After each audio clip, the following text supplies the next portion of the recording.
Do you really need to punch a hole in your char tin?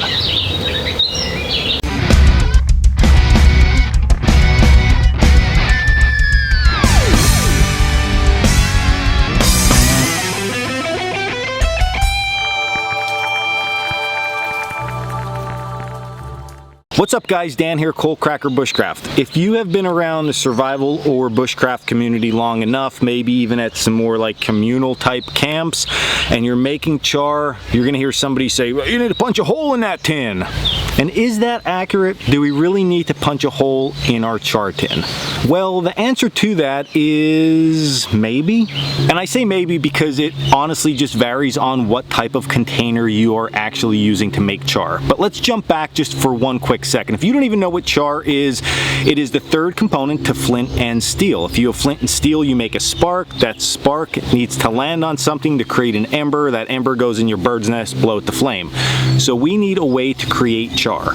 Now to create char, you take some type of natural material. Generally people use cotton. You place it inside a container such as this. You place the container in the fire. Now while that container is cooking, something is happening, and we need to jump back yet again to think about the triangle of fire. We know to have fire we need three things: heat, oxygen, and fuel. So when our container with our cotton material is thrown inside the fire, we have heat, we have fuel, that is our material that's inside the container, but what we don't have is oxygen. So when we eliminate that third element, what happens is the heat and the fuel combine, and then what I like to call bushcraft magic happens inside this box, and something called char is created, which ends up being that natural material with a lot of the elements cooked out, and basically we're left with carbon. And this stuff takes a spark very easily with your flint and steel. Now on to, do we need the famous hole in our char tin?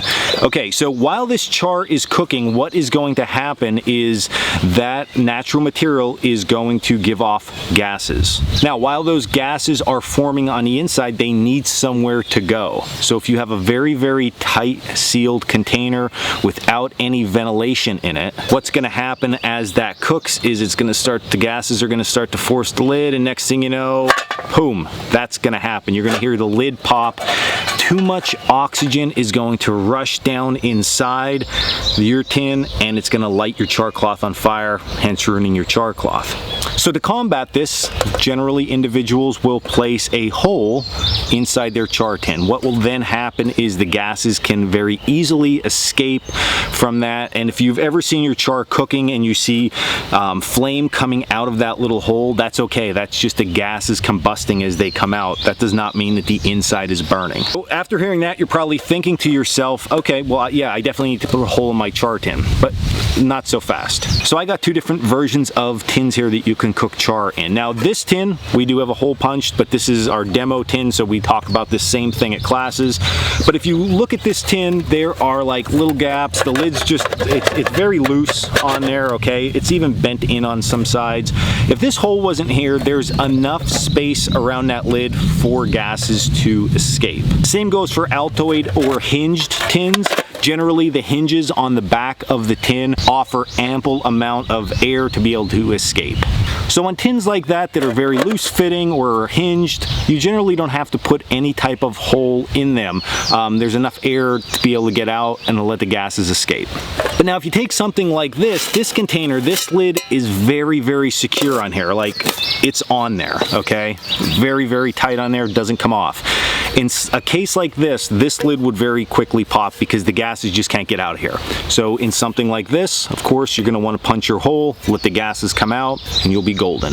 Now when punching your hole, you don't have to go overboard. Something small, just take your awl and punch it, is going to be more than enough to let some of that gas out.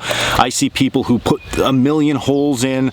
You can go overboard to the point that too much oxygen can get in and you can ruin your char. So one small little hole is going to be more than enough. So I hope you enjoyed this little educational talk with Dan from Coalcracker today. If you like this video, hit the subscribe and like button below. You can also check us out over at coalcrackerbushcraft.com for our classes and our merchandise and our blog and all that good stuff. And I think it's about it. So I'm gonna go play in the woods some more, and you stay in the woods.